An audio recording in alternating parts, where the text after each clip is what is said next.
Hello, friends. Welcome to our next session of an at-home retreat with the Lord's Prayer. I'm Phil, and this is Father Albert Haase, and today we are diving into the second half of the line in the Lord's Prayer dealing with forgiveness. So yesterday we talked about forgive us our sins, and today we're going to dive into as we forgive those who sin or who trespass against us. Now, this is a fascinating line in the Lord's Prayer because it's the only part of the prayer that Jesus then expounds upon once the prayer is finished. So in the Lord's Prayer, Jesus goes on to talk about the importance of forgiveness and that we are forgiven basically to the same measure that we forgive others who sinned against us. So it's not just in the prayer itself, but Jesus takes a few lines after the prayer to sort of say, don't miss that part. Like that is really important to what is going on here. But you know, Father Albert, the story that really comes to mind for me is the parable that Jesus tells in Matthew chapter 18 about the servant who is forgiven this great debt, but then cannot forgive someone who owes a small debt. And it's really fascinating because right before Jesus tells that parable, he's talking to his disciples, and I believe it's Peter who asks, how much do we forgive? 7 times? And by the way, it's no accident that the number 7 is used because numbers have significance often in the Bible. And the number 7 especially has to do with completion or wholeness. So since the creation was done in 7 days, for example, to give us this idea of its completeness, its wholeness. So Peter asked Jesus, do I forgive 7 times? So sort of asking, do I forgive completely? Do I forgive that many times? Not necessarily literally 1, 2, 3, 4, 5, 6, 7. And Jesus says no. And he says, forgive 77, right? Yes. And so he multiplies it out to being a lot more than just 7. He doubles the completion, more than just full, but really, really full. And then tells this story about a servant who owed 10,000 talents, I believe the passage says, to his master. And the master comes to collect the debt, and the person is like, have mercy, I can't pay it. And he forgives that huge debt that this person could probably never possibly repay, no matter what they did. Now this person then, who is forgiven this amazing huge debt, goes out and demands that someone who owes him a tiny, insignificant portion of what he owed, that he pay. And when that same person asks for forgiveness, he doesn't give it. And then, of course, the original master is really upset, and it's a worthwhile parable to look into. But what's fascinating is that this person who owed many thousands of times what this other person owed him cannot forgive. And we might think, well, how is that possible? Why would someone be incapable of doing that?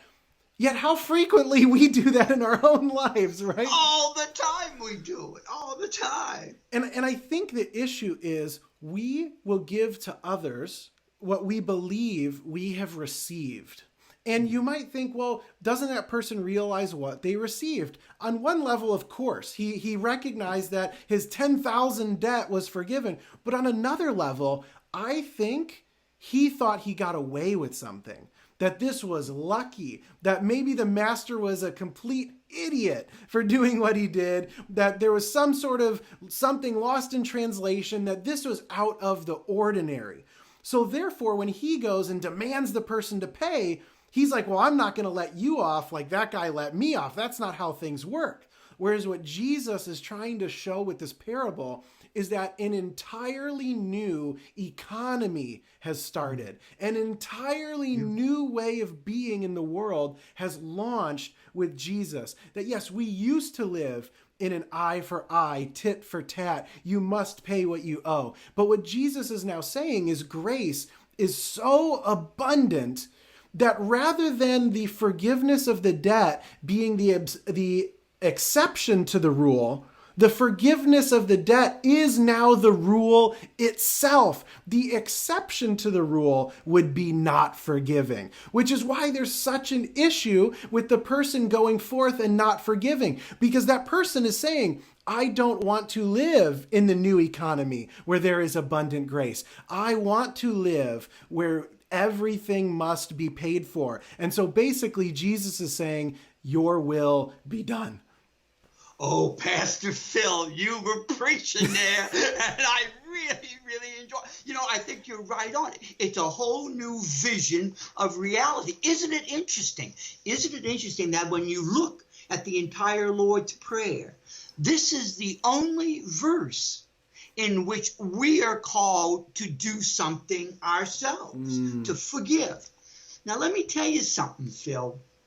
When I die, if I'm lucky, and if I get to heaven and I'm on the Catholic side of heaven, where nice by the way, lawns.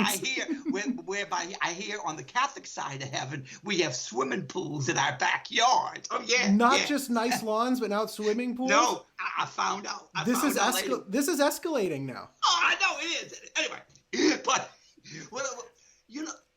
I have a bone to pick with Jesus. And you know what my bone is? So he tells us in the Lord's Prayer that we must forgive other people if we are to be forgiven. And elsewhere in the Gospels, he talks about the importance of forgiveness. But here's the bone that I want to pick with him. He never shows us how to do that. He never teaches us a method of forgiveness. And so my big question always is, how do I forgive my enemy? How do I forgive my neighbor? So anyway, that got me reflecting. And I think I have come up with a little 4-step method of forgiveness. And I actually call it the A, B, C's, and D of forgiveness. A, Love it. B, C, and D. And so if you don't mind, can I just walk our listeners through this? Because here's the thing. How many times have we've been hurt by someone and we want to forgive, but we just don't know how to get there. We don't know how to do it. So let me just offer a practical method, my A, B, C's, and D of forgiveness. Perfect. The A stands for acknowledge my hurt and the feelings that arise. So in order to forgive someone, I must have enough self-respect to say to myself, this person hurt me and I'm angry. This person betrayed me and it really hurt me deeply. Because I think sometimes we play this little game where we treat our hurts and the feelings that arise from them, we don't give them the respect that they deserve. And if you don't give a hurt respect, it goes underground and it comes out in a whole different way. Well, so can I add to that before we get to the B? Just what it brought up for me is that forgiveness is not forgetting either. And I think that we can forgive someone, but there still may be consequences to those actions. We will still feel hurt. I think sometimes people think, well, if I acknowledge the feeling and I'm angry or I'm whatever, then I'm not forgiving. No, it's not the same. Right, not the same. You have to acknowledge, and that's what the A is. Now, the B stands for blockages. And what I mean by that is this. What are the blockages that prevent me from forgiving the person? So maybe a blockage might be, so a way to get in touch with the blockage is to ask myself, what am I gaining by keeping this grudge alive? Because Phil, you and I both know, to keep a grudge going takes a lot of emotional energy. You got to keep stoking those fires of resentment, And so to ask myself, what am I gaining by keeping this grudge alive? Or what need is this grudge satisfying inside of me? Yeah. Because for most of us, we want to see blood, It's like somebody who's betrayed us, we want to see them punished. And so that can be a blockage. Or maybe we have some misconstrued understanding of justice. Or maybe our pride is such that we think we should be treated like king for the day, queen for the day. So the question is to get in touch with what are the blockages that stop me from giving this wonderful gift of forgiveness? That's the B. to make sure you look for the blockages that hinder you from giving it. And then the C.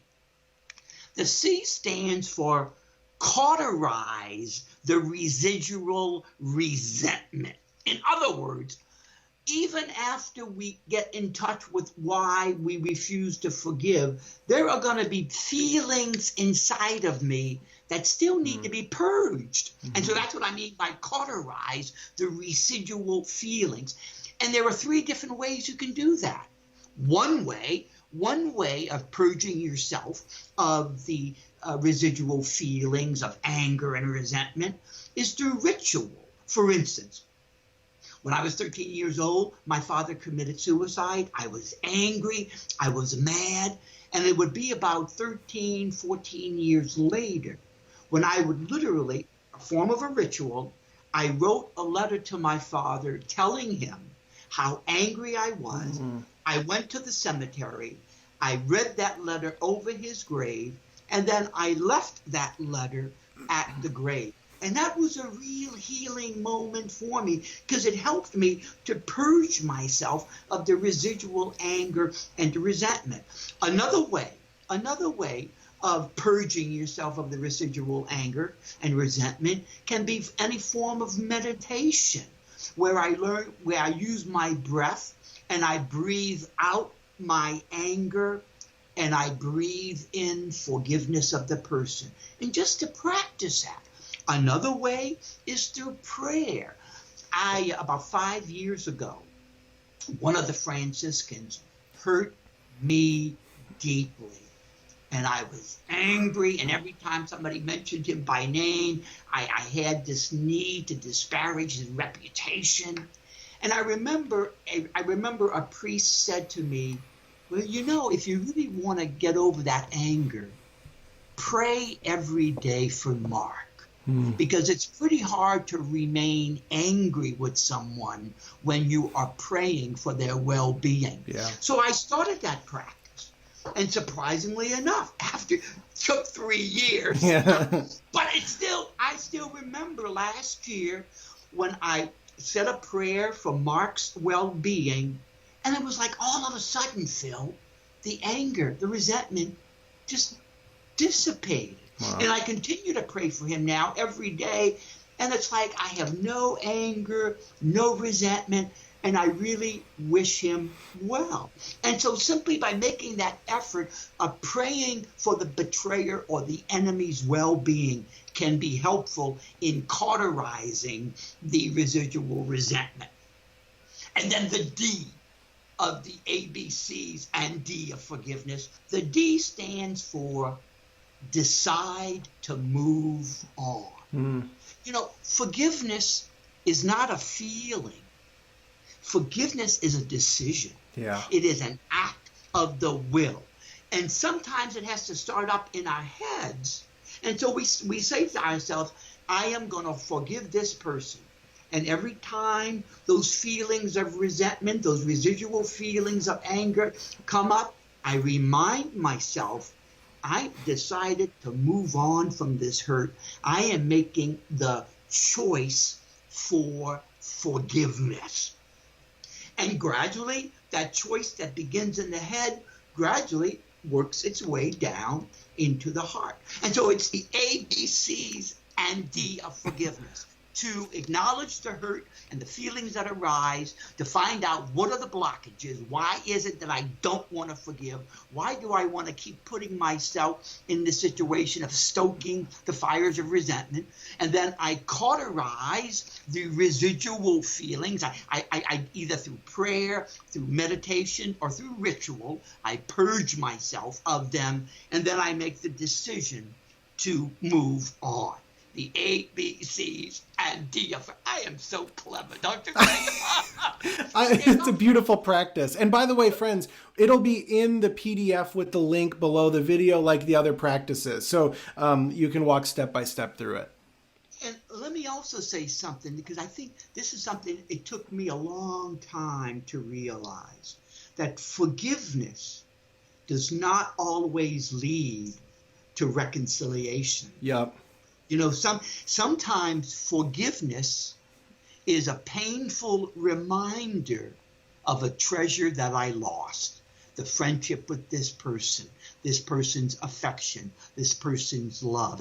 And there's no way you can force someone to be reconciled. So the work that we do is to forgive and be aware that sometimes my forgiveness of the betrayer is a painful reminder that I lost the gift of this person's relationship. No doubt. And I think that's why forgiveness works for both of us, for both the person forgiving and the one being forgiven. But sometimes it won't mean anything to the one for being forgiven. It's all sometimes for you.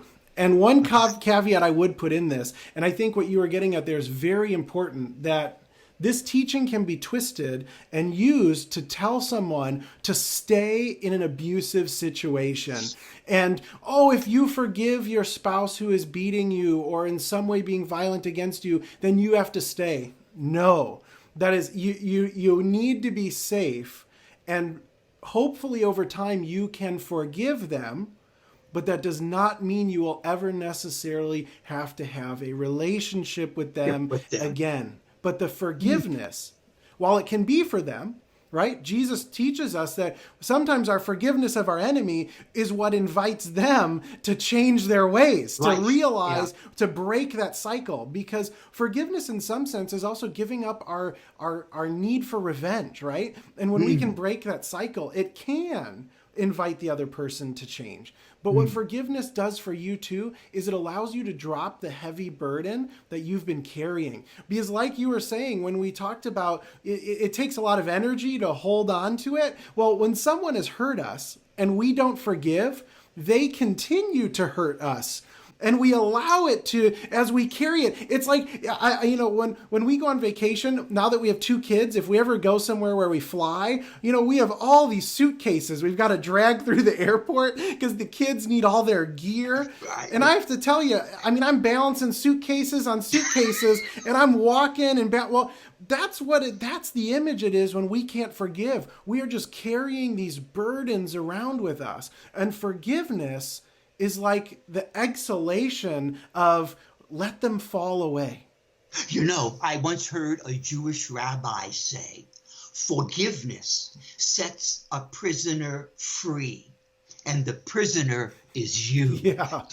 And that is I think that was a very insightful comment by him. Yeah, no doubt. And so, but I think it has to start with recognizing that we have been forgiven. Because I have to say, again, it's very hard to forgive someone else when you believe there's no forgiveness or grace for you. But when we recognize what we've been offered, which is why we say, forgive us our sins before, Jesus puts that first, because we first see how abundantly we are forgiven. And then the invitation to say, how can we not pass such abundance on to others? And so I think some of those practices then you mentioned are perfect. Writing a letter, putting it down. There's so many ways to sort of engage.